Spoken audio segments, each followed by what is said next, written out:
السلام عليكم الزول في اللون الحمد لله راكم كاع بخير.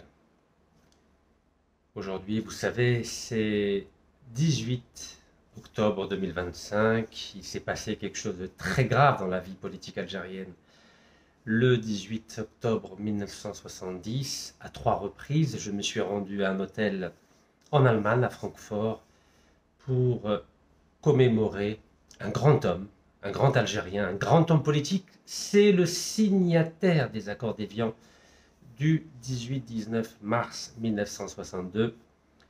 J'ai l'honneur de présenter le Moudjahid ou le Shahid Belkacem Karim. Eh oui, on l'oublie souvent, c'était un très grand homme, oui, un très grand homme qui, dès 1945, avait décidé de prendre le maquis pour déclarer la guerre à la colonisation française. Donc on était 9 ans avant la déclaration du 1er novembre 1954. Donc en ce jour triste, je tenais d'abord à commencer cette vidéo à honorer la mémoire de ce grand Algérien qui n'a jamais manqué ni de courage, ni d'intelligence, ni de diplomatie. Courage guerrier, intelligence politique et diplomatie quand il le fallait. Car pour faire la guerre, il était là. Pour faire preuve de vision politique, il était là. Et quand la guerre devait finir, il était là aussi pour négocier et montrer ses talents de diplomate. Oui, Belkacem Karim, Rabbi Yarhamou, doit nous inspirer aujourd'hui où l'Algérie traverse une période de doute, où l'Algérie a perdu ses repères, où l'Algérie a perdu sa grandeur, où l'Algérie a perdu sa noblesse, où l'Algérie a perdu son statut de médiateur international. Regardez ce qui s'est passé lors des dernières crises entre l'Ukraine et la Russie. Qui était médiateur? La Turquie. Entre le Hamas et Tel Aviv, qui était médiateur? Le Qatar. Et actuellement, au moment où je vous parle, qui est médiateur entre Washington et Caracas, c'est-à-dire entre les États-Unis et le Venezuela? C'est à nouveau le Qatar. Souvenez-vous, il n'y a pas si longtemps, il y a 44 ans, janvier 1981, à qui a fait appel les États-Unis, à qui a fait appel l'Iran pour trouver une solution diplomatique à la prise d'otage de 52 diplomates américains à l'ambassade américaine à Téhéran, en Iran. Tous les deux ont fait appel à l'Algérie, car l'Algérie avait la plus belle, la plus efficace, la plus noble et la plus respectée des diplomaties dans le monde. J'ai mal, car la vidéo d'aujourd'hui, c'est évidemment le dossier du Sahara occidental qui risque de plonger la diplomatie algérienne dans les abîmes de l'histoire. Et je pèse mes mots. Oui, je pèse mes mots. Car autant la diplomatie algérienne, depuis 1954, oui, je dis bien depuis 1954, a toujours réussi à s'adapter au contexte nouveau, aux enjeux nouveaux, à la diplomatie géopolitique nouvelle. Autant, depuis quelques années, rien ne va plus, comme on dit au casino. Oui, rien ne va plus. La diplomatie algérienne ne sait plus s'adapter. Je pèse mes mots. La diplomatie algérienne n'est plus capable d'être créative, n'est plus capable d'être innovante, n'est plus capable d'être audacieuse. Et vous savez, il y a un principe fondamental dans la vie humaine. Je dis bien dans la vie humaine, dans la vie de l'espèce humaine, dans la vie du monde, que ce soit le monde politique, le monde économique, le monde diplomatique, le monde technologique. C'est la capacité à s'adapter. Vous avez vu, j'ai utilisé plusieurs fois le verbe adapter. Il y a un grand monsieur, un grand scientifique, qui a fait reposer toute sa théorie sur le principe de l'adaptation de l'espèce humaine. Vous avez deviné, il s'agit de l'anglais britannique, vous l'appelez comme vous voulez, Charles Darwin. Il a écrit un livre qui est resté célèbre en 1859, L'origine des espèces. Et je vais vous citer une des phrases de ce livre historique, de ce livre qui a constitué un véritable tremblement de terre dans la pensée humaine. À l'époque, c'était la pensée européenne, la pensée occidentale, mais aujourd'hui que la pensée est devenue mondiale, Charles Darwin représente la référence de la nécessité pour tout un chacun de s'adapter pour survivre. Et là, évidemment, je vais faire le lien entre le principe de s'adapter et la diplomatie. Notre diplomatie, c'est-à-dire la diplomatie algérienne pour survivre, elle doit s'adapter. Mais depuis trop d'années, elle ne s'adapte plus. Place à la définition. Bismillah. Les espèces qui survivent ne sont pas les espèces les plus fortes. Les espèces qui survivent ne sont pas les espèces les plus fortes, ni les plus intelligentes, mais, les espèces qui survivent sont celles qui s'adaptent le mieux au changement. Charles Darwin. Prenez le temps de lire et de méditer cette phrase. Les espèces qui survivent ne sont pas les espèces les plus fortes, ni les plus intelligentes, mais celles qui s'adaptent le mieux au changement. Voilà ce qu'écrivait, ce que disait le grand scientifique Charles Darwin dans son livre L'origine des espèces en 1859. Il est né en 1809, il est mort en 1882, si ma mémoire ne me joue pas des tours. Donc c'est la même période que le grand Marx, l'auteur du Capital, celui qui a fait trembler le monde politique, économique et social pendant tout le XXe siècle. Charles Darwin a fait trembler le monde scientifique depuis 1859 jusqu'à nos jours. Alors je sais qu'en Algérie on n'aime pas beaucoup lire, je le sais. Je sais qu'on lit beaucoup le Coran, les hadiths, mais pour s'adapter au monde dans lequel nous sommes, il faut élargir notre vision spectrale, il faut adapter notre paradigme sur tous les plans. Car si nous ne sommes pas capables de nous adapter, comme disait Charles Darwin, nous allons mourir. Et dans ce livre sur l'origine des espèces, il parlait évidemment de la loi de l'évolution, mais il parlait aussi de la nécessité de s'adapter pour survivre.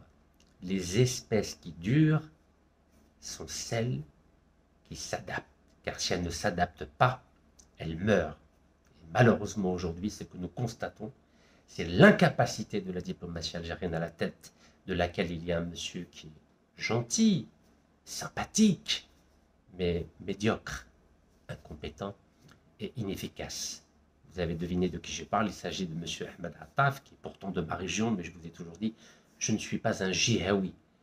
Djihaouia, mais je fais de m'taï. Je suis pour le pragmatisme, pour l'efficacité, pour l'intelligence, pour l'audace et pour la capacité à nous adapter pour que notre diplomatie continue à briller et pour que notre pays continue à durer.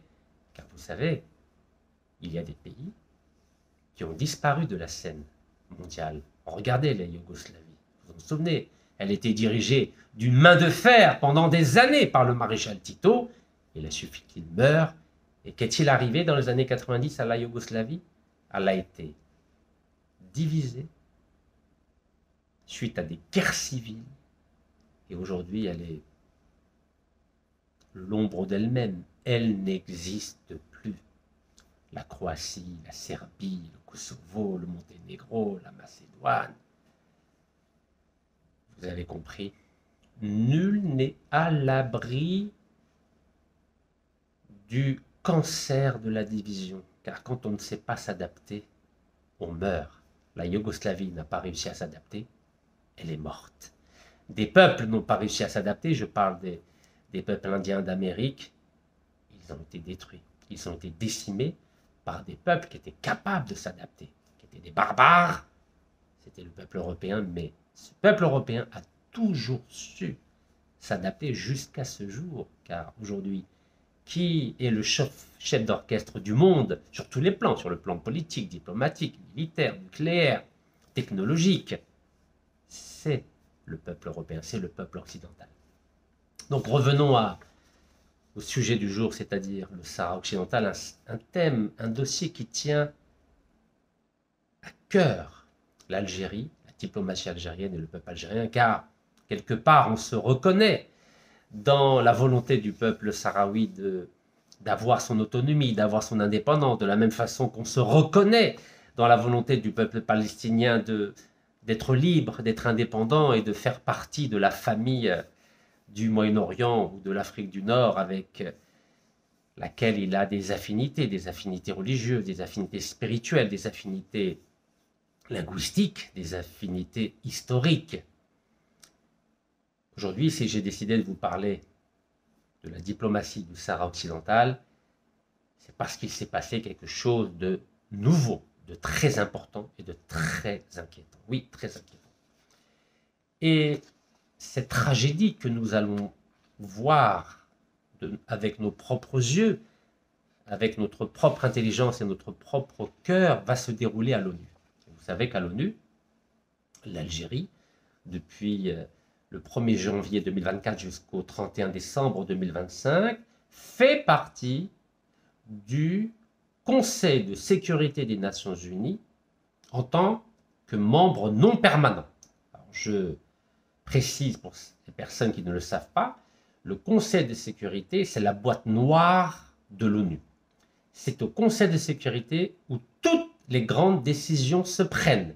Il y a 15 pays, 5 pays qui sont des membres permanents, États-Unis, Russie, Chine, Angleterre, France. Depuis 1945, ils sont là H24. Ce sont les vainqueurs de la Deuxième Guerre mondiale. En plus de ces 5 pays qui sont des membres permanents, il y a 10 pays qui sont des membres non permanents. Leur mandat est limité à 2 années. Donc l'Algérie et Sierra Leone sont les 2 pays africains qui siègent au Conseil de sécurité des Nations Unies en leur qualité de membres non permanents et leur mandat donc va s'arrêter le 31 décembre 2025, c'est-à-dire dans à peine 2 mois et demi. Mais que va-t-il se passer dans les 12 prochains jours dans ce Conseil de sécurité des Nations Unies? Vous avez vu à l'époque, c'était sur le site du ministère des Affaires étrangères algérien, le titre c'était « L'Algérie entame son mandat au Conseil de sécurité de l'ONU pour les années 2024 et 2025 ». Vous savez qu'on a eu l'occasion pendant ces 2 années de briller, de faire briller notre diplomatie sur le plan international. Est-ce que c'est l'Algérie qui a mis fin à la guerre à Gaza? Non.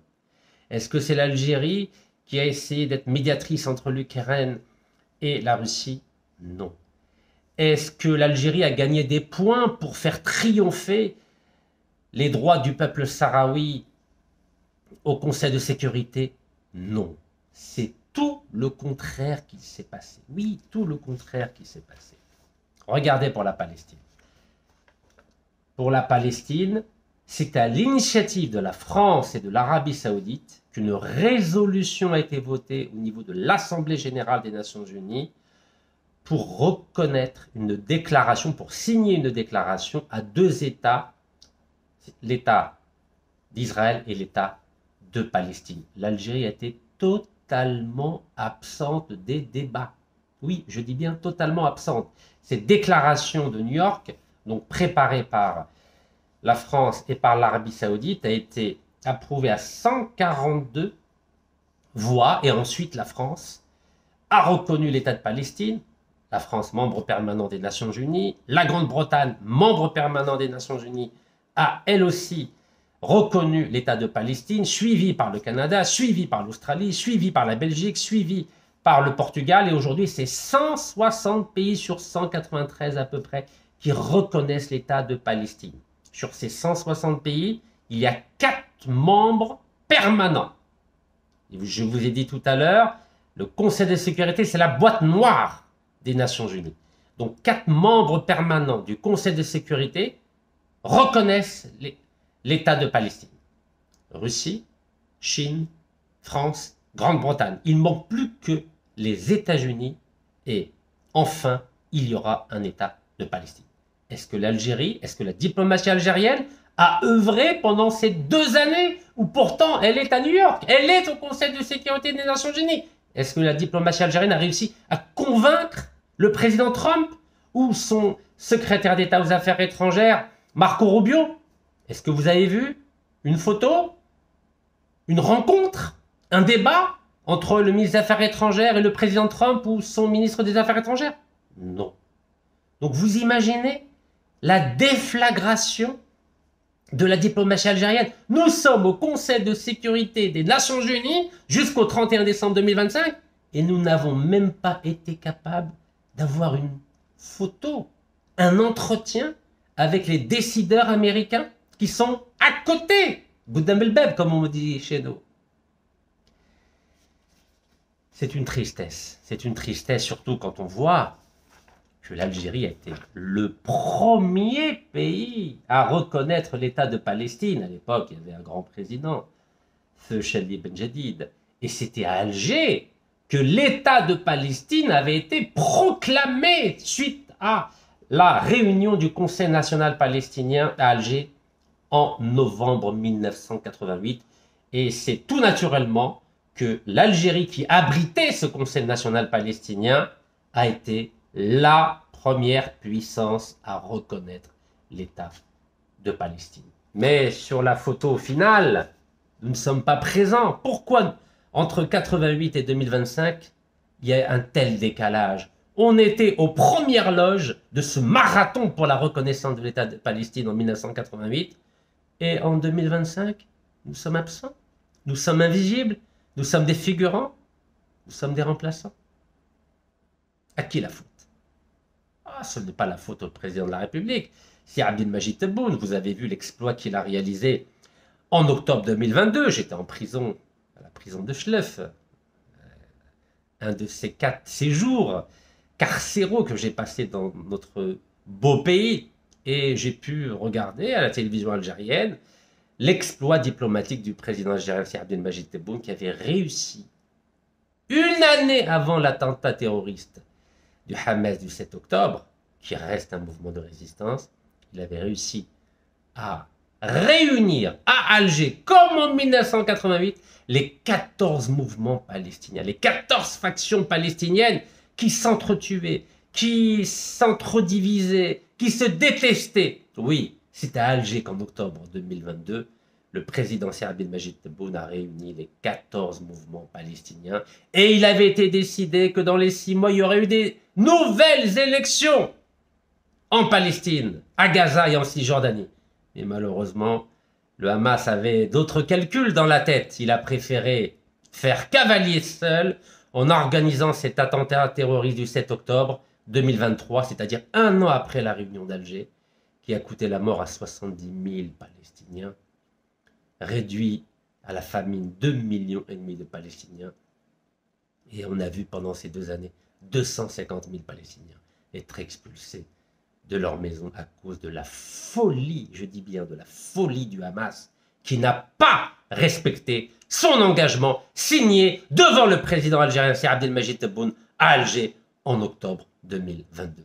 Vous avez vu, il n'y a pas que le génocidaire Benyamin Netanyahou qui ne respecte pas ses promesses. Le Hamas, mouvement de résistance palestinien, n'a pas respecté sa promesse, n'a pas respecté son engagement auprès des autres factions palestiniennes et auprès du président algérien Abdelmajid Tebboune à Alger.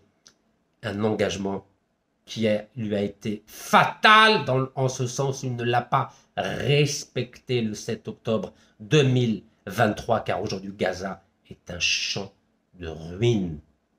Un champ de ruines. Donc,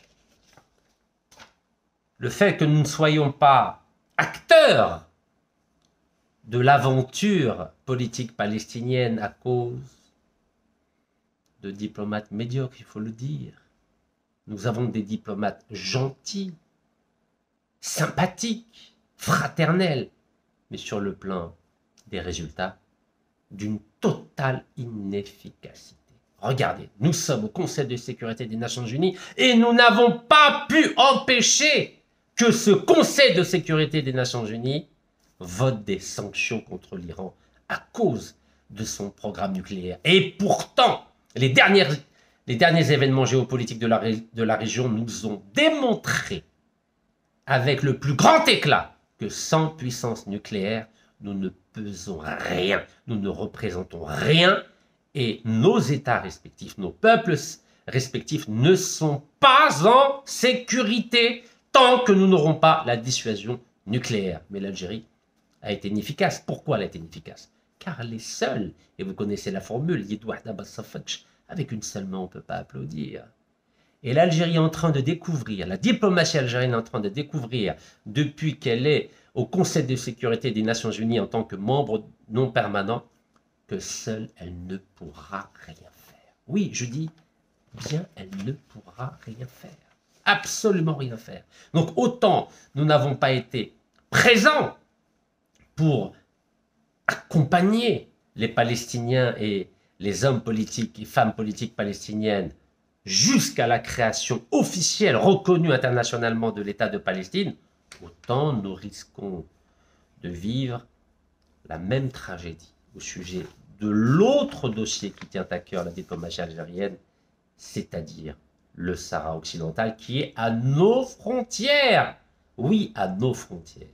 Et là, depuis que Ahmed Attaf est ministre des Affaires étrangères, c'est-à-dire depuis mars 2023, d'ailleurs c'était au moment de la célébration des accords d'Évian, je crois que c'était le 18 mars 2023.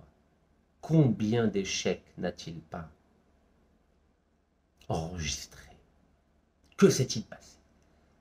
30 juillet 2024, la France, membre permanent au Conseil de sécurité des Nations Unies, a décidé de reconnaître de façon unilatérale la marocanité du Sahara occidental. Qu'a fait le ministre des Affaires étrangères algérien Ahmed Attaf?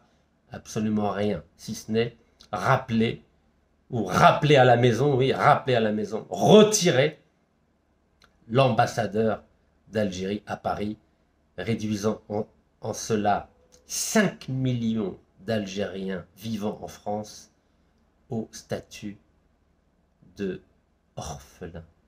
Oui, orphelins. Aujourd'hui, il y a 5 millions d'Algériens qui sont politiquement et diplomatiquement orphelins en France, qui subissent chaque jour les attaques des hommes politiques, des diplomates, des juristes, des avocats, des intellectuels et des médias. Chaque jour, ils subissent ces attaques et personne pour les défendre. Absolument personne pour les défendre. Alors, au sujet du Sahara occidental, il y a une nouvelle extrêmement inquiétante qui est tombée. Extrêmement inquiétante. De quoi s'agit-il? De quoi s'agit-il? Il s'agit du revirement diplomatique de notre meilleur ami, de notre meilleur partenaire, de notre meilleur allié poétique. En l'occurrence, la Russie. Regardez, lisez. Lisez, s'il vous plaît. Le Maroc obtient le soutien de la Russie pour son projet d'annexion du Sahara occidental. Vous imaginez la catastrophe? Journal espagnol Le Débat. Est-ce que vous vous rendez compte? La Russie, qui depuis 1975 a toujours été du côté de l'Algérie, du Sahara occidental, pour ne jamais épouser la position diplomatique de notre voisin de l'Ouest, est en train de trahir notre pays, notre diplomatie. Mais à qui la faute? À qui la faute, à votre avis? Dites-moi à qui la faute. Pourquoi tout d'un coup la Russie décide de nous tourner le dos et d'être partenaire du Maroc, alors que le Maroc a toujours été le partenaire traditionnel des États-Unis? D'ailleurs, l'essentiel de l'armement marocain vient des États-Unis et de la France. Mais l'Algérie, 90% de notre matériel militaire vient de la Russie. Donc comment se fait-il que la Russie tourne le dos à l'Algérie et s'approche des positions marocaines? Comment ça se fait? Comment ça se fait? Alors c'est dans tous les médias. Le changement de position russe renforce la position du Maroc sur le Sahara occidental. C'est le journal The Arab Weekly. Mais vous vous rendez compte? Mais vous vous rendez compte de la déflagration que ça représente? Et nous restons spectateurs, nous ne réagissons pas, nous ne changeons rien. Oui, nous ne changeons rien.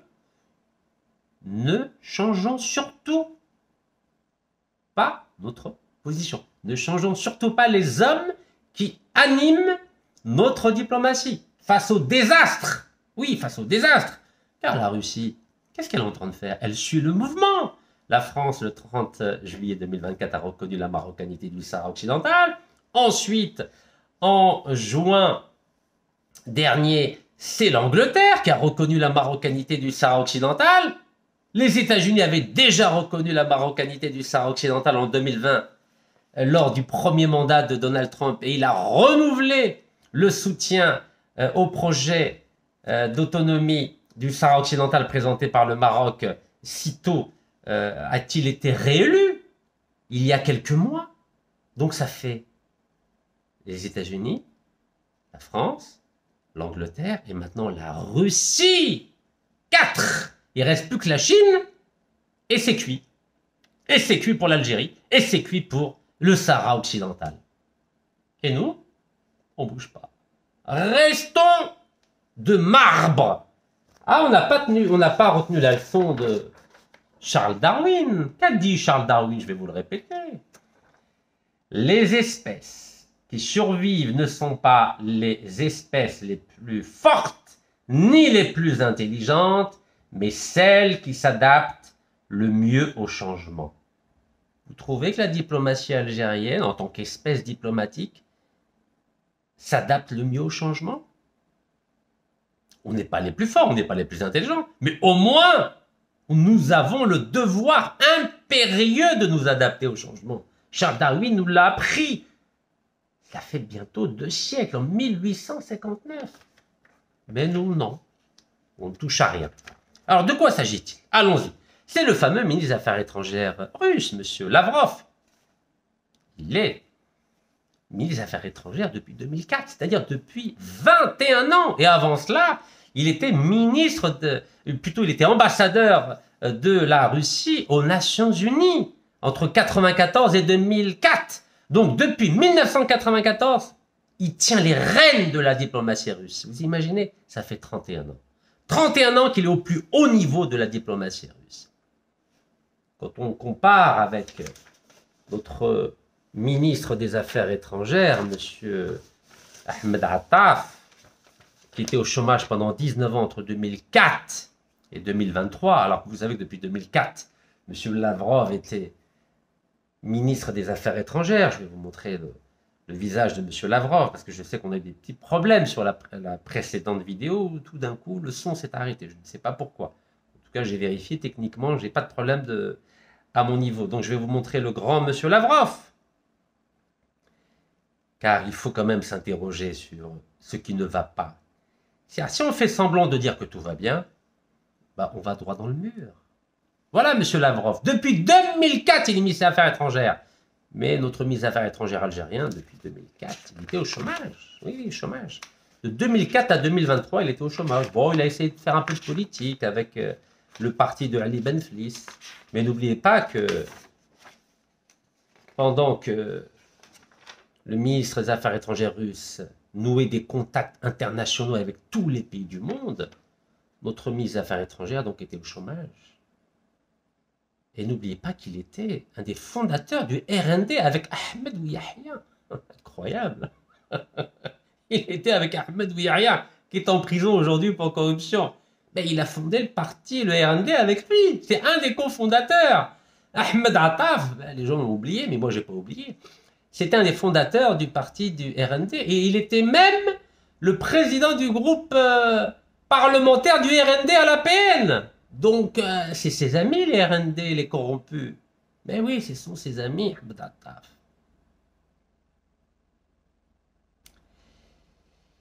C'était un ami, la même promo à l'ENA, l'étoile nationale, comment ça s'appelle? L'école nationale d'administration, l'ENA algérienne. Eh oui, c'était le copain de promotion d'Ahmed Ouiahia.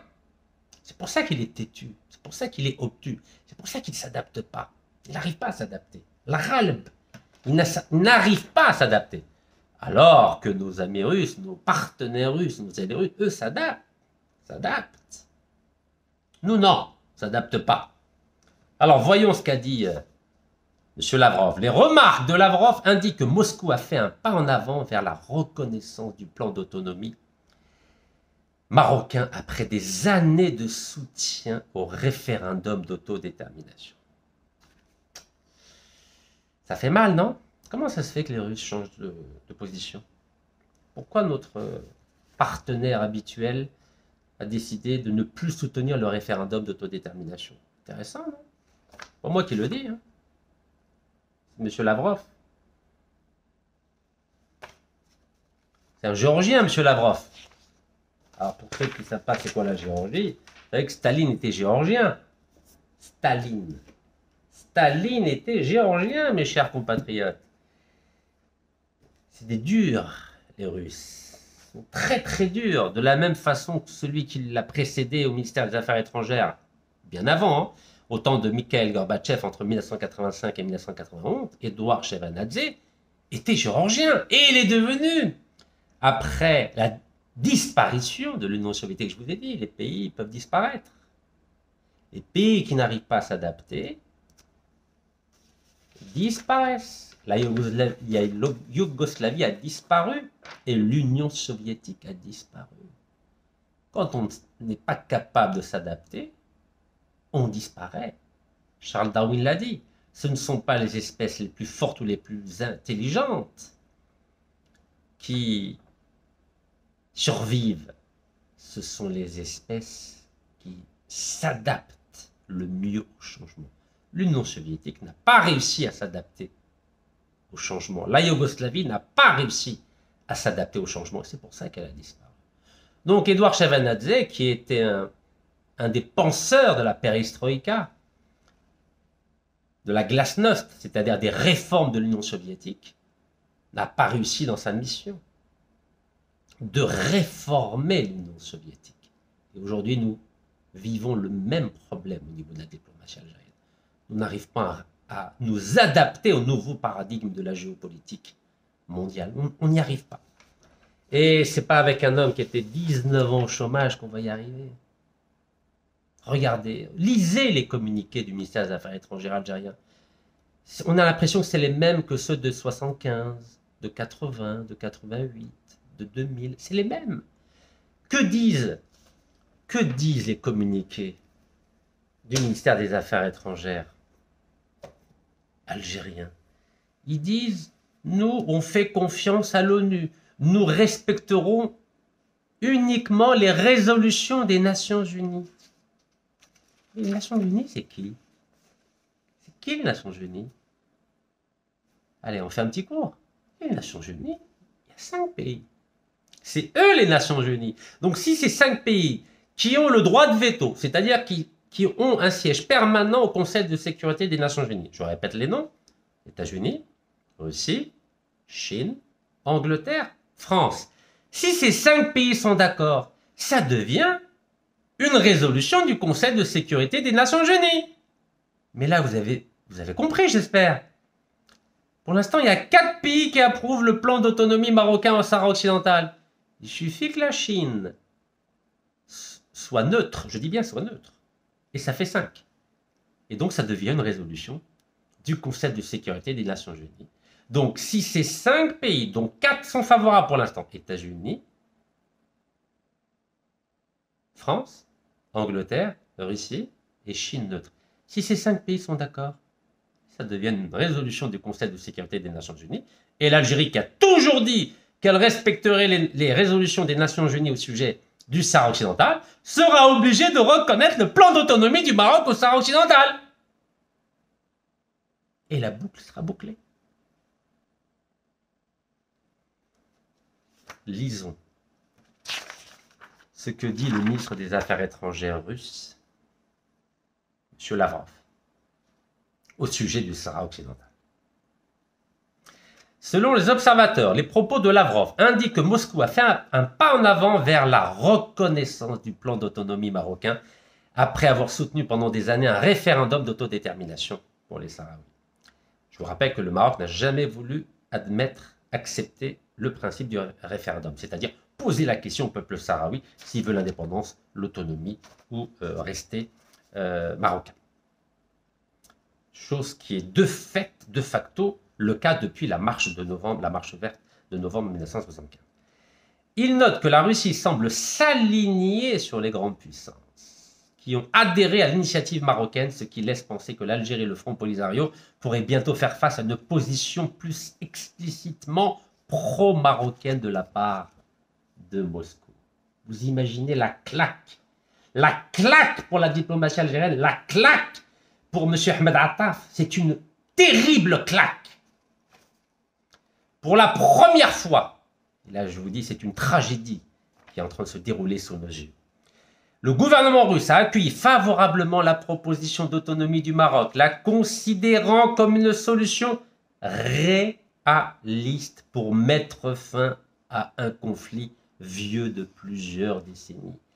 Lavrov a déclaré que la position de Moscou s'appuyait sur les résolutions de l'ONU, comme l'Algérie, et soutenait le principe d'autodétermination par le dialogue plutôt que par des actions unilatérales.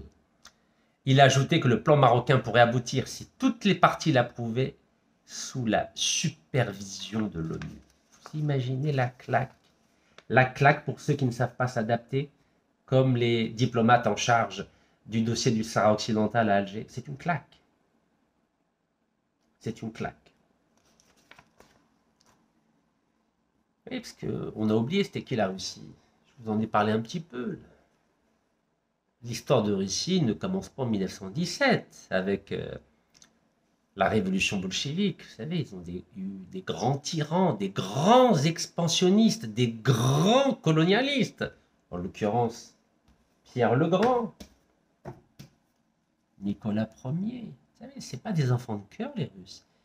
Les États ne respectent que leurs intérêts. Ils ne sont pas là pour faire du sentimentalisme comme la diplomatie algérienne.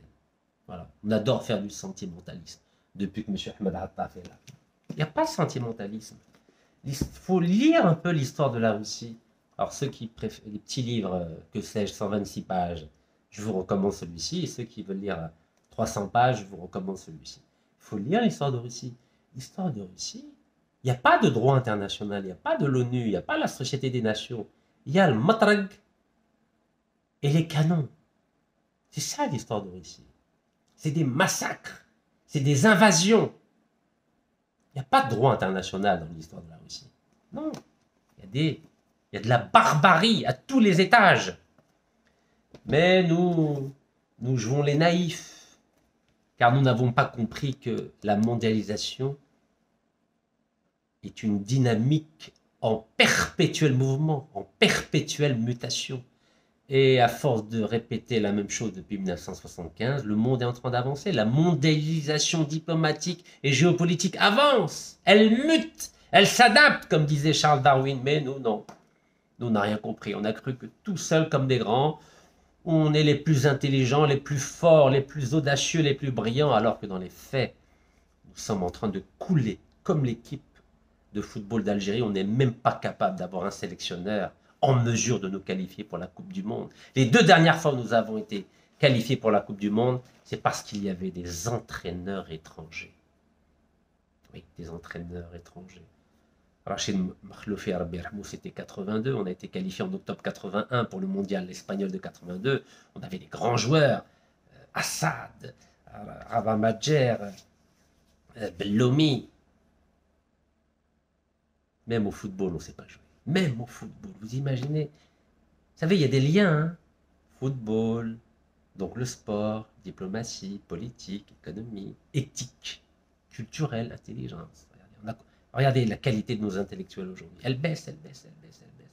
Avant, dans les années 50, on avait Mohamed Dib, Assia Djabbar, Mouloud Ma'ammari, Katib Yassine, etc. Des grands hommes de théâtre. Bon, c'est vrai, on a encore des auteurs, on va dire, honorables aujourd'hui, comme Yasmina Khadra ou Amin Zawi, ou que sais-je encore, mais c'est pas le même niveau, vous avez compris. C'est pas le même niveau. Alors revenons à nos amis russes. Vous croyez, l'Algérie, naïve qu'elle est, elle pensait que la Russie n'allait jamais la trahir. Vous avez vu ce qu'elle fait au Mali depuis que les mercenaires Wagner ont pris en charge la sécurité de l'État malien. Vous avez vu qu'il y a beaucoup de déstabilisation. Et c'est depuis que les militaires russes assurent la sécurité et l'encadrement de l'armée malienne que nous avons des problèmes avec le Mali, alors que nous n'avons jamais eu de problème avec le Mali. Regardez, en 1963, je vous ai dit, 500 soldats maliens et 500 soldats éthiopiens assuraient la sécurité des frontières entre le Maroc et l'Algérie après la guerre des Sables. Donc ça a toujours été nos frères, nos amis, ce sont des musulmans, ce sont des Africains, et nous partageons une géographie, une histoire commune, même pendant la Révolution. Vous vous souvenez, l'ancien président Abdelaziz Bouteflika, Abdelkader al-Mali, c'est en Mali qu'il officier organisait une partie de la résistance algérienne contre le colonialisme français. Donc, pourquoi tout d'un coup on a des problèmes alors qu'en 2015, c'est à Alger qu'il y a eu l'accord d'Alger entre le gouvernement malien et l'ensemble des mouvements d'opposition maliens? Parce que les Russes ont décidé de diviser, d'appliquer la fameuse devise, diviser pour mieux régner. Donc tous nos partenaires traditionnels au Sahel, qui étaient notre zone d'influence naturelle, sont devenus nos ennemis. Le Mali, le Niger, le Burkina Faso. À qui la faute? À la Russie, ou plutôt à l'incapacité de la diplomatie algérienne à comprendre la complexité des enjeux géopolitiques. Et il faut revenir à 2022. Ah oui, 24 février 2022, que s'est-il passé? Il y a eu l'invasion de l'Ukraine par la Russie. Et à l'ONU, l'Algérie a adopté une position bancale. Elle n'a pas choisi son camp. Elle n'a ni condamné l'invasion de l'Ukraine par la Russie, ni soutenu la Russie. Mais la Russie n'a pas oublié. La Russie n'a pas oublié que l'Algérie n'a pas été à ses côtés. Mais elle était piégée, l'Algérie. Mais oui, elle était piégée. Et puis elle n'a pas pu s'expliquer. Et que s'est-il passé après la guerre? Le déclenchement de la guerre entre l'Ukraine et la Russie. Le prix du gaz et du pétrole a grimpé, fortement grimpé. L'Algérie s'est enrichie, plutôt l'État algérien s'est enrichi. Pas l'Algérie, l'État algérien. Le peuple algérien ne s'est pas enrichi. Il suffit de voir la valeur du dinar. Le dinar n'a pas été valorisé grâce au prix du gaz et du pétrole qui s'est envolé. Non. L'État s'est enrichi, mais pas le peuple algérien. Et la Russie n'a pas apprécié, car il y a eu un embargo du gaz russe en Europe et dans d'autres pays. Les Américains ont décrété un embargo. Ils ont fait pression sur des États pour qu'ils n'achètent pas le gaz russe. Et la Russie n'a pas apprécié que pour ces deux raisons, raison diplomatique et raison énergétique, l'Algérie se soit enrichie et n'ait pas soutenu les positions russes. Donc, la Russie se venge sur l'Algérie en semant la zizanie au Sahel. Et pas qu'au Sahel, parce qu'on n'a plus de relations diplomatiques ni avec le Mali, ni le Niger, du Burkina Faso, mais maintenant, elle est en train de soutenir notre ennemi diplomatique depuis 50 ans, c'est-à-dire le Maroc. Vous imaginez ce que ça veut dire? Ça veut dire qu'on est en train de perdre sur toute la ligne. La France nous a tourné le dos. L'Angleterre nous a tourné le dos. Les États-Unis nous ont tourné le dos. Le Mali nous a tourné le dos. Le Burkina Faso nous a tourné le dos. Le Niger nous a tourné le dos. Maintenant, nous avons la Chine, la Russie qui nous tourne le dos. Et puis après, évidemment, ça sera la Chine. Car la Chine et la Russie ont des intérêts géostratégiques beaucoup plus importants que la question du Sahara occidental. Vous avez entendu les dernières déclarations du président américain Donald Trump. Qu'a-t-il dit? Qu'a dit Washington? Washington a dit à l'Ukraine qu'elle voudrait un cessez-le-feu sur la base des positions respectives des Russes et des Ukrainiens aujourd'hui. C'est-à-dire l'Ukraine doit céder définitivement sur les frontières historiques, c'est-à-dire depuis 1945. Donc l'Ukraine doit abandonner la Crimée et les zones frontalières avec la Russie. Ben, c'est ce qu'on appelle un deal. Donc la Russie est en train de négocier avec Washington que sur le plan international, c'est-à-dire sur le plan diplomatique, la Crimée et les provinces du Donbass, notamment qui sont à la frontière avec la Russie, soient reconnus internationalement comme étant des territoires russes. Et en échange, évidemment, le président américain Trump demande des concessions à la Russie sur le dossier du Sahara, par exemple, qui tient beaucoup à cœur, le Washington. Oui, parce que le Maroc est un allié de Washington, un allié du génocidaire Benjamin Netanyahou, donc le président Trump veut aider, donner un coup de pouce à Rabat. Et je pense que Moscou a dit oui. Et ensuite, pour la Chine, vous savez que la Chine, il y a un dossier qui est sacré pour la Chine, c'est Formose, c'est-à-dire c'est Taïwan.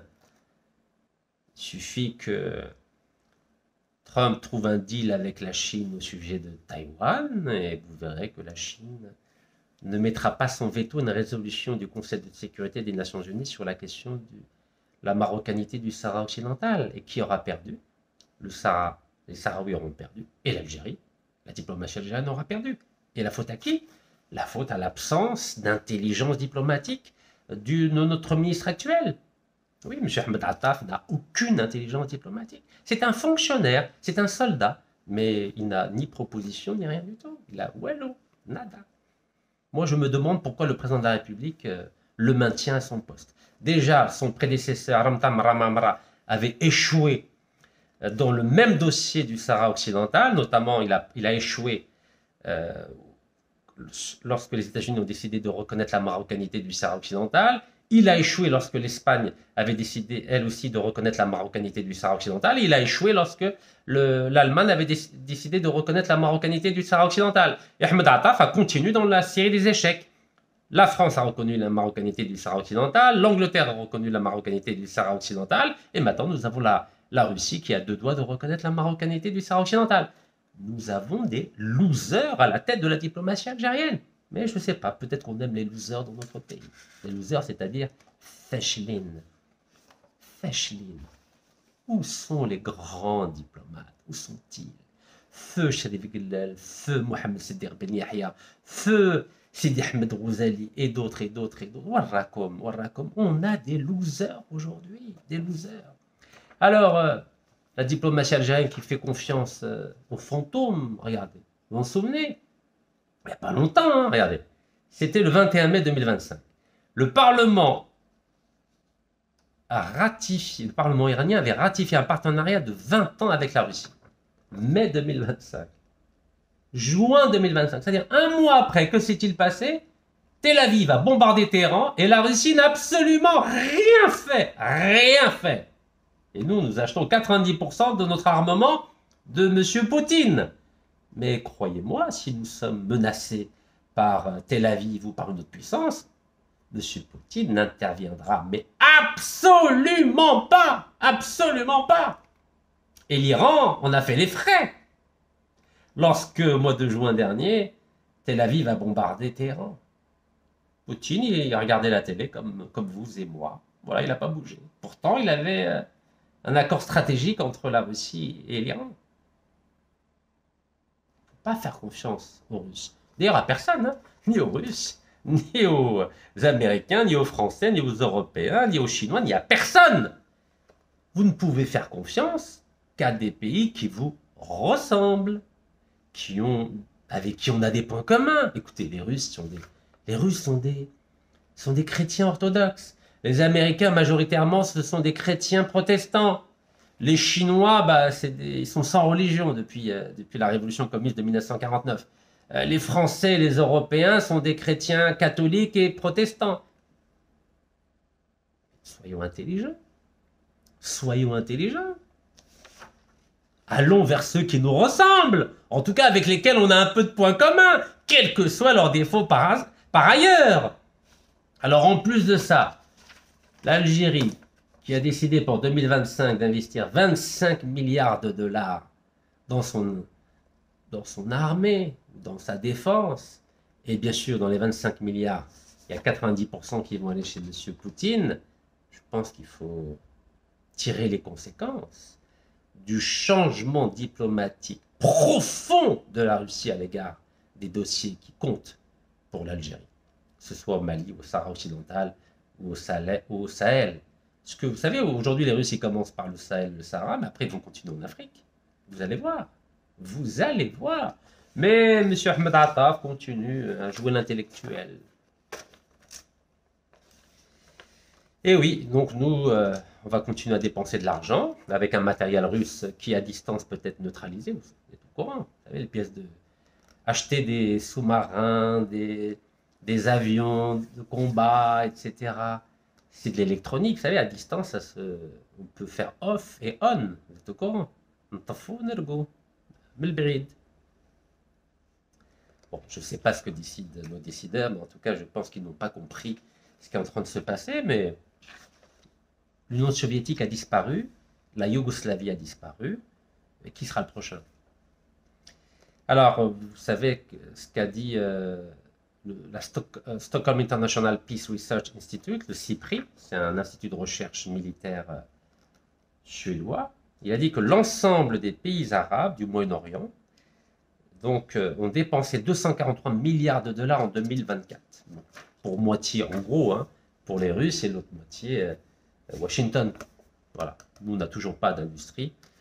Et ça ne servira à rien d'acheter des avions ou des chars ou des kalachnikovs ou des jumelles tant qu'on n'aura pas d'abord investi dans l'armement nucléaire. Oui, tant qu'on n'aura pas investi dans l'armement nucléaire, on perd notre temps. Je vous le répète, tant qu'on ne se sera pas doté ou individuellement ou collectivement d'une industrie militaire, nous perdons notre temps. Alors vous vous en souvenez, au mois de juin dernier, 17 juin dernier, regardez, j'avais proposé aux autorités algériennes de nouer une alliance militaire nucléaire avec le Pakistan. Car on avait vu que Tel Aviv avait bombardé Téhéran. Téhéran a pu réagir, mais de façon très symbolique, car Tel Aviv a 200 têtes nucléaires, l'Iran n'a toujours pas d'armement nucléaire. Et cette guerre entre Téhéran et Tel Aviv a démontré de façon éclatante que sans dissuasion nucléaire, aucun pays du Moyen-Orient, d'Afrique du Nord ne sera protégé. Ni le pays, ni le peuple. Donc j'avais proposé à l'Algérie une alliance urgente entre l'Algérie et le Pakistan pour bénéficier du parapluie nucléaire pakistanais. Personne n'a voulu m'écouter. C'est un classique du genre. Vous savez, en Algérie, ils savent tout sur tout, jusqu'à la catastrophe. La catastrophe de la Yougoslavie, la catastrophe de l'Union soviétique, ils ont disparu, ces pays, vous êtes au courant. À quel tour? À quel tour? Qui sera le prochain pays à disparaître à force d'être autiste, à force de ne pas écouter celles et ceux qui pourraient peut-être éclairer la lanterne des décideurs? Vous savez, quand on est au pouvoir, on est un peu aveuglé. On est très aveuglé. On ne voit rien. On fait confiance en personne. On pense qu'on sait tout sur tout. Même Pharaon, même les pharaons ont disparu. Tellement ils pensaient être les plus intelligents, les plus divins de l'univers. Ils ont disparu. Le pouvoir aveugle. Le pouvoir rend autiste. Et la diplomatie algérienne est devenue aujourd'hui autiste. Mais il y a un pays qui a compris, c'est l'Arabie Saoudite. Eh oui, mais parce qu'il est jeune. Le prince héritier, il est jeune. Il a très vite compris. Allez, c'était quand ça? C'était en septembre, 18 septembre. Ma proposition date du mois de juin. Donc juillet, août, septembre. En 3 mois, lui, il a compris. L'Arabie Saoudite et le Pakistan signent un accord de défense mutuelle alors que les États arabes du Golfe se méfient des garanties de sécurité américaines. Ben nous, il faut qu'on se méfie des garanties de sécurité soviétiques. Eux, ils ont signé un accord nucléaire, oui, nucléaire. Comme je l'avais proposé 3 mois avant. Mais en Algérie, on n'écoute pas. En Algérie, on est les plus intelligents de l'univers. Alors revenons au Sahara occidental. journal espagnol, l'indépendant, El Independiente. Trump manœuvre pour enterrer le droit à l'autodétermination du Sahara occidental à l'ONU au profit du Maroc. Au profit du Maroc. Donc vous voyez Washington, parce que nous on pense que tout d'un coup on s'est découvert des affinités avec les Américains, mais les Américains ne sont pas des imbéciles.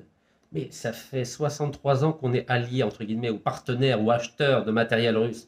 Vous croyez que les Américains vont faire confiance à la nouvelle politique algérienne, à la nouvelle diplomatie algérienne à l'endroit des Américains? Mais jamais Washington ne fera confiance à Alger. Jamais. La preuve, Washington ne défend que le Maroc. Jamais Washington défendra Alger. Je dis bien jamais. Et vous pouvez leur donner 100% du pétrole, 100% du gaz. Pour eux, ce sera un acquis, mais ça ne changera absolument pas la position diplomatique de Washington au sujet du Sahara occidental, car pour Washington, il y a un seul allié en Afrique du Nord, c'est le Maroc. Donc ça ne sert à rien de leur donner le gaz, le pétrole, le gaz de schiste, ça ne sert à rien. Gardons nos ressources et essayons de développer une alliance nucléaire avec le Pakistan, et ça ne sert à rien de faire cette politique absolument incohérente à l'endroit des Américains. On peut avoir des relations cordiales avec Washington, mais il faut que nous repensions totalement notre paradigme diplomatique. Aujourd'hui, malheureusement, il n'y a pas de visibilité, il n'y a pas de clarté, il n'y a pas une vision claire de notre diplomatie et de nos alliés. Arrêtons de faire cavalier seul. Nous avons des alliés naturels, c'est le Pakistan. Et nous devons constituer une force régionale, Afrique du Nord, Moyen-Orient. Tant que nous n'aurons pas compris que l'avenir, la sécurité de l'Algérie, la sécurité du peuple algérien se fera uniquement dans le cadre d'une vision globale régionale, c'est-à-dire Afrique du Nord et Moyen-Orient, nous ne comprendrons rien. Je dis bien rien. Et pourtant, on a eu des grands... il y a eu des grands intellectuels qui étaient à Alger, l'option militaire arabe, avec le grand général égyptien, le héros de la guerre de 1973, M. Saad el-Din Chazli. Il nous a aiguillés, il nous a expliqué comment faire dans les années 80. Mais nous, non. On continue à dépenser de l'argent pour rien. Un matériel désuet qui ne sert strictement à rien. En 2 minutes, Tel Aviv peut nous bombarder, mais on continue à dépenser des milliards de dollars qui ne servent strictement à rien. C'est de l'argent jeté par les fenêtres. Oui, c'est de l'argent jeté par les fenêtres. 25 milliards, il faut les mettre dans le nucléaire et nulle part ailleurs. Je dis bien nulle part ailleurs. Et quand on aura réglé le problème de la dissuasion nucléaire, là, ce jour-là, on peut acheter des chars, des avions, des sous-marins, car on aura la dissuasion nucléaire pour faire regretter toutes celles et ceux qui voudraient attaquer l'Algérie. Mais l'Algérie toute seule ne pourra rien faire. Regardez l'Europe. Même l'Europe toute seule n'arrive pas contre la Russie à aider l'Ukraine. Vous vous rendez compte? Il y a 27 pays européens, 27 avec Schengen, 29 avec Schengen. Ils sont incapables de résister à la Russie et de soutenir l'Ukraine. Et vous croyez que l'Algérie toute seule va réussir? Et pourtant, dans ces 27, il y a France, puissance nucléaire, Angleterre, puissance nucléaire. Ils n'y arrivent pas. Donc, soyons sérieux. Soyons sérieux. Donc aujourd'hui, vous avez vu, les Américains, ils promettent, écoutez-moi bien, une résolution qui fera de l'autonomie sous souveraineté marocaine la seule solution viable au conflit. Vous vous rendez compte la gravité? Donc vous avez la Russie qui a déclaré officiellement qu'elle serait prête à soutenir le plan d'autonomie du Maroc au Sahara occidental, si cela s'inscrit dans les résolutions des Nations Unies, ben, il n'y aura pas d'obstacle. Il suffit que la Chine soit neutre et il y aura une résolution. Et ce sont les États-Unis qui vont déposer un projet de résolution, là, dans les prochains jours. Et que fait l'Algérie? Que fait Ahmed Attaf? Attaf, il préfère échanger des insultes avec le Premier ministre malien à l'ONU. Vous avez vu? Le Premier ministre malien a invectivé l'Algérie, a insulté l'Algérie en la traitant de terroriste. Ahmed Attaf a fait la même chose. Voilà, c'est ce qu'on appelle la diplomatie de bas étage. Et regardez ce qui se passe dans les coulisses Ben, il y a un coup d'État diplomatique contre l'Algérie qui est en train d'être préparé. Oui, c'est un coup d'État diplomatique. Et à cause de qui? De l'incompétence, de la médiocrité et de l'inefficacité d'Ahmed Attaf en tant que ministre des Affaires étrangères, ministre des Affaires africaines, ministre de la communauté nationale à l'étranger. Échec total. Je me demande pourquoi le président Abdelmajid Tebboune le maintient à un poste où il va humilier l'Algérie. Oui, la diplomatie algérienne va être humiliée très bientôt. Et pourtant, j'ai fait des propositions, c'est tout court. Je vais y arriver. Donc voilà, il va y avoir un projet de résolution dans seulement 12 jours. Regardez, dans seulement 12 jours. Dans seulement 12 jours, le Conseil de sécurité de l'ONU doit se pencher sur la question du Sahara occidental et son conflit qui dure depuis 50 ans. L'administration Trump souhaite changer de cap, démontrant une fois de plus son alignement sur le Maroc. Souhaitant un coup d'État qui bouleverserait radicalement le statu quo, les États-Unis ont rédigé une résolution pour faire pression sur le Conseil de sécurité de l'ONU. En plus, l'Algérie est membre du Conseil de sécurité. Donc l'Algérie va assister en tant que spectateur. Une humiliation suprême. À qui la faute? Parce que Mohamed Attaf n'écoute pas. Comme Hamdan Ramadan n'a pas écouté la proposition que je défends depuis 2013. Et oui, parce que l'Algérie n'a pas de proposition alternative. Ouah le badil. Non, on dit non, on respecte la résolution des Nations Unies. Et là, il va y avoir une résolution des Nations Unies. Donc on sera obligé de la respecter. Alors qu'on peut maintenant déposer un projet de résolution alternatif. Le mien en l'occurrence. Et je vais y arriver. Mais non, parce que ça vient de Rachid Nekad. Ah ben non, sinon ça serait crédibiliser Rachid Nekad. Mais excusez-moi, je suis très intelligent sur le plan diplomatique. Oui, beaucoup plus intelligent que vous. Parce que moi, je sais m'adapter. Vous avez remarqué, ma vie, je viens des cités, je viens d'un village en Algérie. J'ai eu des parents analphabètes, j'ai réussi à faire des études brillantes, j'ai réussi à créer mon entreprise, j'ai fait 5 prisons dans 2 pays et je suis toujours vivant, je suis toujours debout. Car j'ai su m'adapter. Quand Charles Darwin dit que ce n'est pas les plus intelligents, ce n'est pas les plus forts qui résistent, et ceux qui s'adaptent, ça me parle. Et oui, ça me parle. Vous savez, au bout d'un moment, il faut appeler un chat un chat. Vous êtes des incompétents. Laissez votre place à d'autres, s'il vous plaît. Oui, laissez votre place à d'autres. Parce que la fausse modestie, avec vous, ça ne marche pas. L'humilité, avec vous, ça ne marche pas. La preuve, dans 12 jours, il va y avoir une claque phénoménale. Phénoménale. Et là, vous allez regretter les invectives et les insultes que vous avez échangé avec le Mali devant le monde entier. Devant le monde entier. Ahmed Attaf a ridiculisé l'Algérie. Le Premier ministre malien qui insulte l'Algérie et qui se fait applaudir dans l'enceinte même de l'Assemblée générale des Nations Unies. C'est une honte, c'est une humiliation suprême. Et la deuxième va arriver. La deuxième va arriver. Trump souhaite que l'organisation abandonne définitivement le principe d'autodétermination et adopte le plan d'autonomie véritable sous souveraineté marocaine qu'il considère comme la solution la plus réaliste au conflit. Vous savez pourquoi Trump considère que le plan d'autonomie marocain est la solution la plus réaliste au conflit?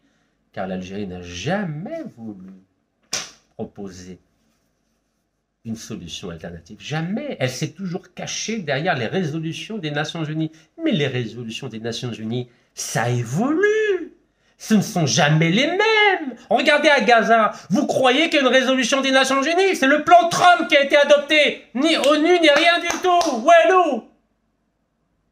Mais adaptez-vous. Soyez intelligents pour une fois. Je sais que vous êtes âgés, mais faites travailler vos ménages. Le peu de ménages qui vous reste, voyons. Trump veut forcer la paix entre Rabat et le Polisario en mettant en œuvre le plan marocain d'autonomie. Journal espagnol et confidentiel. Déjà, on n'a pas réussi à convaincre Macron, qui a reconnu la marocanité du Sahara occidental, en promettant des investissements français colossaux au Sahara occidental. Alors, vous croyez qu'on va réussir à convaincre Trump avec des personnes qui sont incapables de s'adapter? Incapables de s'adapter! 1h 4 minutes. Et j'ai attendu 1h 4 minutes avant de parler de ma proposition que vous connaissez, mais que M. Ahmed Attaf et avant lui, M. Ramtan Baramamra, n'a pas voulu étudier. Depuis 2013, dans les médias algériens, dans les médias africains, les médias français, j'ai soutenu une proposition originale, audacieuse, réaliste, consensuelle, grâce à laquelle chacun peut sortir la tête haute du dossier du Sahara occidental. À la fois le peuple algérien, le peuple sahraoui, l'Algérie et le Maroc et les Nations Unies. Ça s'appelle une double souveraineté provisoire de l'Algérie et du Maroc sur le Sahara occidental pendant 10 ans. En langage diplomatique, une double souveraineté, ça s'appelle le condominium. Ce principe du condominium a déjà été appliqué au Soudan entre 1899 et 1956. Le Soudan était géré à la fois par l'Égypte et par l'Angleterre. Il est appliqué aujourd'hui, depuis plus de 8 siècles, à Andorre, entre la principauté d'Urgel, c'est-à-dire l'Espagne, et la France. Oui, c'est un condominium. Et avant cela, entre 1889 et 1899, aux îles Samoa. Et là, c'était un condominium. C'était 3 pays. L'Angleterre, les États-Unis et l'Allemagne. Pendant 10 ans. Voilà, les îles Samoa. Et j'ai expliqué tout ça. Il y a 6 pages. 6 pages en détail. En détail. Là, c'était un journal sénégalais, Impact. Pour SN. SN, c'est Sénégal. Voilà. Lisez bien. Je vais vous le lire. Après la décision française sur le Sahara occidental, donc c'était le 18 août 2024 que j'ai réactualisé cette proposition, donc un condominium algéro-marocain comme solution politique définitive au conflit cinquantenaire. Regardez, 6 pages. J'ai tout expliqué en détail. En détail. Mais M. Ahmed Attaf et avant lui M. Ramtan Baramamra ne veulent rien écouter, mais absolument rien écouter. Ça, c'est une proposition alternative. Oui, une proposition alternative. Regardez, le site Agoravox. Sahara occidental, un condominium algéro-marocain comme solution politique définitive au problème cinquantenaire, au conflit cinquantenaire. Voilà, j'ai tout expliqué en détail. Pareil, l'actueco.com, paix au Sahara occidental, le panafricanisme, Rachid Nekaz, l'américaine, Cécile Roux, c'est mon épouse, vous la connaissez, valide à 100% la nouvelle approche. Parce que qu'est-ce que je dis? Moi, je suis d'accord avec le plan d'autonomie marocain présenté à l'ONU, mais je rajoute une phrase. Dans le cadre d'une double souveraineté algéro-marocaine pendant 10 ans. Et oui, c'est ça, l'intelligence diplomatique qui manque cruellement à M. Ahmed Attaf et avant lui à M. Ramtan Baramamra. Il n'y a plus d'intelligence diplomatique aujourd'hui au ministère des Affaires étrangères algérien. Il n'y a que des soldats, il n'y a que des fonctionnaires d'une vision périmée, une vision caduque, comme l'avait dit El Marhoum Yasser Arafat, la charte de l'OLP de 64 est caduque. Aujourd'hui, la diplomatie algérienne, le paradigme de la diplomatie algérienne est caduque. Il faut des forces vives, nouvelles, audacieuses, intelligentes, pragmatiques, qui ont la capacité de s'adapter. Voilà ce qui manque à la diplomatie algérienne. Et ce n'était pas le cas dans les années 70. Regardez. Regardez. Vous savez que Feu Houari Boumediene avait rompu les relations diplomatiques avec les États-Unis. Ici, vous voyez l'ancien ministre des Affaires étrangères américain, Henry Kissinger, considéré comme le plus grand diplomate du XXe siècle. Pourtant, il a toujours soutenu Israël. Toujours, toujours, toujours. Ben oui, c'était un juif européen. Ils défendent toujours leur mère patrie, comme on dit. Le président algérien, Feu Houari Boumediene, avait rompu les relations diplomatiques avec les États-Unis après le soutien américain à Tel Aviv lors de la guerre de 67. Pendant 7 ans, l'Algérie a boycotté les États-Unis au niveau du pétrole et rompu les relations diplomatiques. Et pourtant, à chaque fois que le ministre des Affaires étrangères de Nixon, Henry Kissinger, se rendait au Moyen-Orient, il passait toujours par Alger. Il rencontrait Feu Houari Boumediene et Feu Abdelaziz Bouteflika, qui était son ministre des Affaires étrangères. Car l'Algérie était respectée. Nous avions une vraie diplomatie. Vrai, pas comme aujourd'hui. Aujourd'hui, on a une diplomatie Taïwan, c'est-à-dire en toc. Après lui, Chadli Benjedid, regardez. Vous connaissez Feu Chadli Benjedid. Ici, reçu en grande pompe à Washington. Est-ce que vous avez déjà vu depuis 85 un président algérien reçu en grande pompe à Washington? 1985, 17 avril 1985. Et vous savez pourquoi? Le président américain Ronald Reagan a reçu en grande pompe le couple présidentiel algérien, car l'Algérie avait une très grande diplomatie. L'Algérie a fait libérer 52 diplomates américains, otages à l'ambassade d'Amérique à Téhéran, en Iran. Et c'est pourquoi le président américain a respecté l'Algérie, car nous avions une vraie diplomatie. Depuis, vous n'avez plus jamais revu un président ou son ministre des Affaires étrangères reçu en grande pompe à Washington. Car notre diplomatie ne brille plus. Elle est en train de s'éteindre et dans 12 jours, elle va s'effondrer devant les caméras du monde entier. Même en France, 1983, le président algérien reçu par le président français, François Mitterrand, car l'Algérie était respectée, car auréolée d'une grande diplomatie avec le marhoum Feu Mohamed Siddiq Ben Yahya, ministre des Affaires étrangères algérien. Voilà ce grand homme qui manque à l'Algérie, qui manque à la diplomatie algérienne. Regardez, c'est lui, Feu Mohamed Siddiq Ben Yahya, avec le sous-secrétaire d'État américain aux Affaires étrangères, Warren Christopher, qui est resté 1 mois à Blida en attendant l'exploit de la diplomatie algérienne pour libérer les 52 diplomates qui étaient emprisonnés, otages pendant 444 jours à l'ambassade américaine à Téhéran. Ça, c'est de la diplomatie. Lui, il portait un costume cravate, mais son cerveau était rempli d'intelligence, d'audace et de créativité. Aujourd'hui, on a des ministres qui ont des costumes cravates, mais qui n'ont rien dans la tête. Regardez l'ancien ministre des Affaires étrangères, le marhoum Dr Ahmed Taleb Ibrahimi,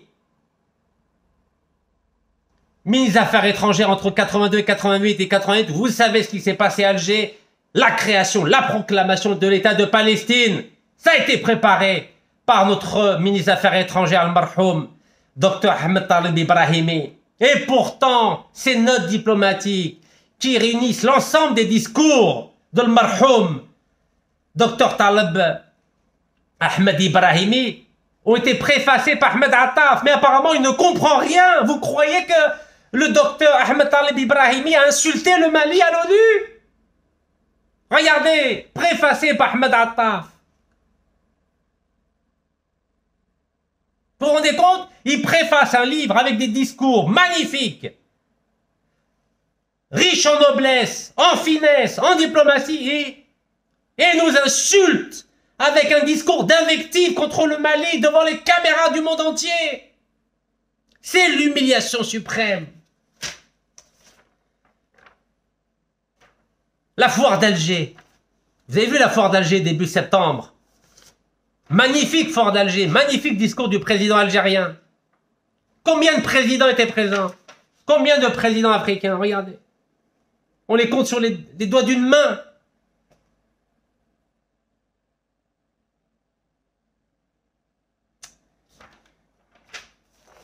Mais vous savez, quand on a un homme fashel, comme M. Ahmed Attaf et avant lui M. Ramtan Maramamra, qui s'endormait lors d'une conférence du président algérien au Qatar à Doha. Oui, il s'est endormi, il se cachait comme ça, pour pas qu'on le voit en train de s'endormir. Il ne faut pas s'étonner que les BRICS en août 2023 ont recalé l'Algérie. Un homme qui était 19 ans au chômage, comment voulez-vous qu'on soit accepté aux BRICS? Alors que l'Éthiopie, qui mourait de faim en 84-85, a été admis aux BRICS. L'Égypte a été admise aux BRICS. Et l'Algérie recalée des BRICS. Car nous avons une diplomatie défaillante. Je dis bien défaillante. Nous, qu'est-ce qu'on fait? Le Mali nous porte plainte contre nous et ensuite on dit l'Algérie fustige la junte militaire au Mali. Vous imaginez? Vous croyez que c'est avec ce type de déclaration que notre pays va à nouveau briller par sa diplomatie comme dans les années 60, 70 et 80? Quand j'ai proposé au ministre des Affaires étrangères d'échanger notre diplomate emprisonné depuis le mois d'avril 2025 en France pour terrorisme, nous avons le premier secrétaire de l'ambassade d'Algérie à Paris qui est poursuivi pour terrorisme. J'ai proposé un échange de prisonniers pour que Bouchouareb revienne à la maison et qu'on renvoie son adjoint en France. Il n'a pas voulu écouter. Il n'écoute rien. Il n'écoute rien. Ni un projet de résolution alternatif sur la question du Sahara avec une double souveraineté de l'Algérie et du Maroc pendant 10 ans, ni l'échange de prisonniers entre Bouchouareb et son adjoint, et afin de récupérer notre diplomate qui est emprisonné, qui a été oublié par la diplomatie algérienne depuis avril 2025. Oui, je dis bien oublié, car la France a refusé toutes les demandes d'extradition concernant ce ministre corrompu, Abdeslam Bouchouareb, condamné à 5 reprises à 20 ans de prison. Oui, 5 reprises. Mais cet homme condamné, champion des condamnations pour corruption, l'Algérie n'arrive pas à obtenir son extradition. Pourquoi? Parce que Mohamed Attaf a fait appel à un cabinet d'avocats juifs marocains. Ben oui, il est tellement brillant qu'il fait appel à un cabinet d'avocats qui est l'ennemi diplomatique de l'Algérie. C'est ça, Ahmed Attaf. On se demande, son allégeance, elle est à l'égard de qui?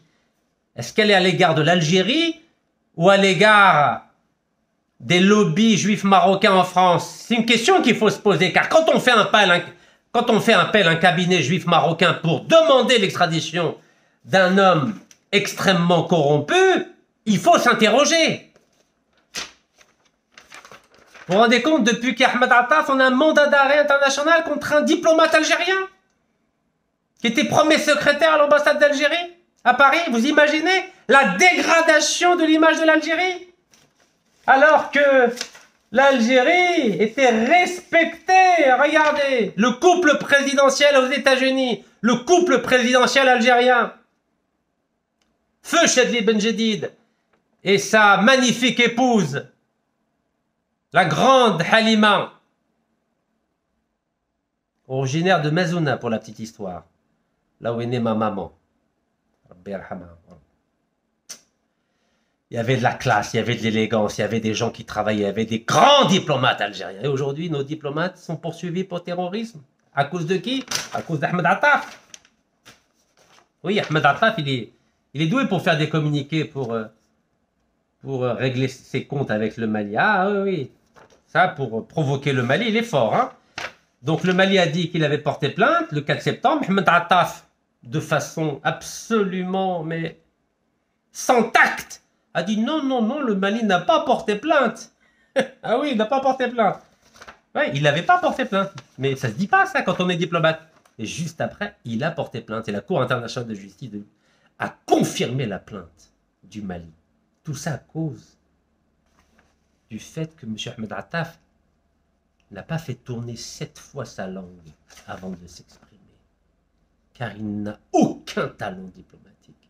Et encore une fois, je me demande pourquoi le président algérien maintient cet homme qui va humilier la diplomatie algérienne dans les prochains jours, alors qu'il a déjà humilié depuis qu'il est ministre des Affaires étrangères, c'est-à-dire depuis le 18 mars 2023.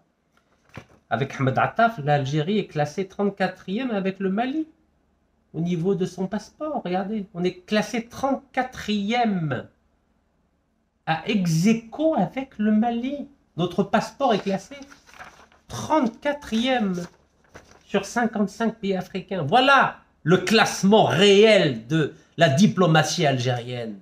Quand on veut connaître le classement de la diplomatie algérienne, il suffit de voir quel est le classement du passeport algérien.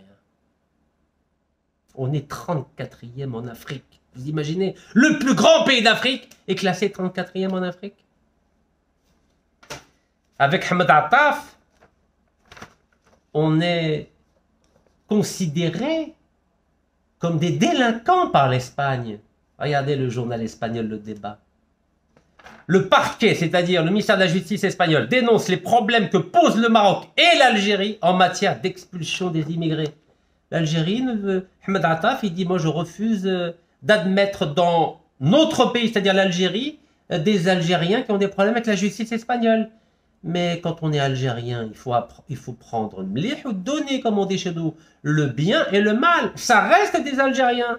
Il faut admettre tous les Algériens qui ont des problèmes avec les étrangers, avec les pays étrangers. C'est ça, être algérien. Il faut avoir une dignité. Dans un pays, on ne prend pas que le meilleur. Il faut prendre le meilleur et le pire. Vous connaissez la formule de tous les mariés. Mariés pour le pire et pour le meilleur. Et on est algérien pour le pire et pour le meilleur. Il y a des Algériens qui nous honorent à l'étranger et d'autres qui nous salissent. Mais ça reste des Algériens. Et il faut les accepter en Algérie. Alors je finis cette présentation quelque peu passionnée de la dérive de la diplomatie algérienne en rappelant un des credos les plus importants du président de la République, c'est-à-dire la tolérance zéro pour les crimes économiques. Oui, les crimes économiques. Le président de la République a toujours dit qu'il y aurait une tolérance zéro pour la corruption. Pas de corruption en Algérie. Un combat gravé dans la loi fondamentale du pays. Le président Tebboune a déclaré la corruption sous toutes ses formes comme ennemi public numéro 1. Lisez avec moi s'il vous plaît. Le président Tebboune a déclaré la corruption sous toutes ses formes comme ennemi public numéro 1. Jeudi 28 août 2025, journal L'Expression. Et que font deux ministres algériens, à la tête desquels Monsieur Arqab, ministre de l'énergie, qu'est-ce qu'il fait? Ben, il passe son temps à signer des contrats avec des entreprises corrompues, condamnées pour corruption. Ici, avec le président de Total, Monsieur Pouyanné, condamné pour corruption en Algérie, condamné pour corruption en France, condamné pour corruption aux États-Unis. Voici la preuve. Forte amende pour Total, Algérie, 2014. Et pourtant, Total réclamait 500 millions d'euros de dédommagement à l'Algérie. 500 millions, oui, 500 millions. En 2016. Et qu'est-ce qu'on fait? Ben, on passe notre temps à signer des contrats avec des entreprises corrompues. Voilà, regardez. Voilà, site officiel de Total. Tous les contrats, tous les communiqués de presse sur les contrats signés. Regardez. Allez, on peut faire un éventail avec ça, regardez. Vous vous rendez compte? Voilà ce que font les ministres aujourd'hui. Voilà, avec Total. Ça fait beaucoup, non? Mais le pire des contrats, le pire de la violation du credo algérien de lutte contre la corruption, c'est quoi? C'est le fait que M. Ahmed Attaf a cautionné un contrat avec la mafia du gaz et du pétrole indonésienne. Pertamina, la mafia du gaz et du pétrole indonésienne. Pertamina signe une prolongation de 35 ans pour son bloc pétrolier gazier algérien, 35 000 barils jour. Ben, si c'est une entreprise normale, c'est pas grave. Alors déjà, son attraque à 0% dans son contrat, Menzel Lejmet North, MLN, on a 0%. L'Indonésien Pertamina, donc mafia du gaz et du pétrole, à 65%. Et l'Espagnol Repsol à 35%. Son attraque, 0%. Donc, M. Ahmed Attaf a cautionné ce contrat, oui. Il a cautionné. Ce contrat signé par M. Arqab, regardez. Ici, avec la ministre indonésienne des Affaires étrangères. Il était fier d'annoncer que l'Indonésie va investir. Donc, l'Indonésien Pertamina, donc vous avez vu que c'est la mafia du gaz et du pétrole, regardez. Un scandale de 17 milliards de dollars, regardez, 17 milliards de dollars. L'Indonésie ébranle... alors, qu'est-ce qu'il y a marqué? L'Indonésie élargit son enquête pour corruption à 17 milliards de dollars contre la société Pertamina. C'est pas moi qui le dis, c'est dans toute la presse. Et M. Ahmed Attaf est content. Voilà, l'Indonésien Pertamina investit 900 millions de dollars en Algérie. Mais c'est la mafia du gaz et du pétrole. Comment l'Algérie? L'Algérie qui combat la corruption sous toutes ses formes, c'est le président de la République qui l'a dit le 28 août 2025. Comment ça se fait qu'on signe avec la mafia du gaz et du pétrole? Pendant 35 ans. 35 ans, nous avons 0%, regardez. 35 ans. Comment ça se fait? Vous avez vu la déflagration de la diplomatie algérienne? Une entreprise avec un énorme scandale, 17 milliards de dollars de corruption. L'enquête de Pertamina sur la corruption en Indonésie attise la colère contre la mafia du gaz et du pétrole. Lisez, s'il vous plaît, lisez. Vous savez, je parle qu'avec des preuves. Je ne parle jamais sans preuves. Regardez, lisez. South China Morning Post. Vous vous rendez compte? Regardez, ça date de quand? 6 mars 2025. Et M. Aqab a signé en juin 2023. Et M. Ahmed Attaf, ministre des Affaires étrangères, chef de la diplomatie, a cautionné ce contrat en décembre 2023. Mais tout le monde sait depuis 2005, c'est la mafia du gaz et du pétrole, cette société. La mafia du gaz et du pétrole. Scandale de 17 milliards de dollars. 17 milliards de dollars. Coron Grakiat, 23 juillet 2025. Le début de Riza Khalid pour contrôler Pertamina. La mafia du pétrole et du gaz et le scandale des milliards de dollars. Regardez. La mafia du gaz et du pétrole. Ya Jamaat al-Khair. Donc vous imaginez qui on a à la tête de la diplomatie algérienne? Un homme qui cautionne la mafia du gaz et du pétrole indonésienne. Sans compter que vous avez vu, l'Europe a décidé de saisir l'arbitrage international contre l'Algérie, parce que l'Algérie a décidé de remettre en question l'accord d'association signé avec l'Union européenne depuis 2005, donc signé en 2002, appliqué depuis 2005, et l'Algérie a perdu 30 milliards de dollars, c'était jusqu'en 2020, et là, entre 2005 et 2025, on a perdu 40 milliards de dollars. Et vous croyez qu'Ahmed Attaf a les talents pour négocier? Mais non, il n'a pas de talent, c'est pour ça que l'Union européenne a décidé de saisir l'arbitrage international, et nous allons perdre, et nous allons être condamnés. Vous savez, Jamaat al-Khair, c'est bien le populisme, c'est bien la démagogie. ديماغوجيه شعبويه مليحه تقولوا بلي حنايا الوالا حنا مخيرين حنا الجزائر قوه ضاربه واش من قوه ضاربه واش من قوه ضاربه mais c'est la catastrophe qui va être annoncée. Donc je finis cette vidéo en vous disant, écoutez-moi bien, la Russie nous a tourné le dos, les Américains, les Français, les Anglais, la Chine va jouer la carte de neutralité parce qu'elle veut continuer à avoir des contrats en Algérie, notamment au niveau du Sinopec. Sinopec, vous savez, c'est une entreprise chinoise, née en 98. Sonatrach, c'est 63. Entreprise terriblement corrompue avec laquelle l'Algérie a décidé de signer des contrats. L'ancien président Sinopec, condamné à mort pour corruption. L'ancien deux directeurs généraux Sinopec, condamné à 15 ans, 18 ans de prison. Nous, on signe avec les gens corrompus. On adore la corruption. Le président dit, pas de corruption. Et que font nos ministres? Ils signent avec les sociétés corrompues. Donc, mon message final, nous allons vers une déflagration de la diplomatie algérienne. Je dis bien la déflagration.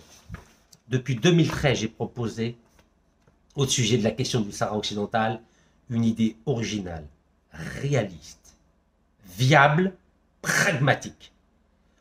Je demande au président de la République de limoger M. Ahmed Attaf et de me recevoir pour présenter cette idée avant la déflagration qui va se produire au Conseil de sécurité des Nations Unies dans 12 jours, afin que l'Algérie reprenne cette proposition pour sauver la face de la diplomatie algérienne. Voici le mot de la fin. Barakallahu fikum, tahiyya al-Jazair, wa la yarham shuhada.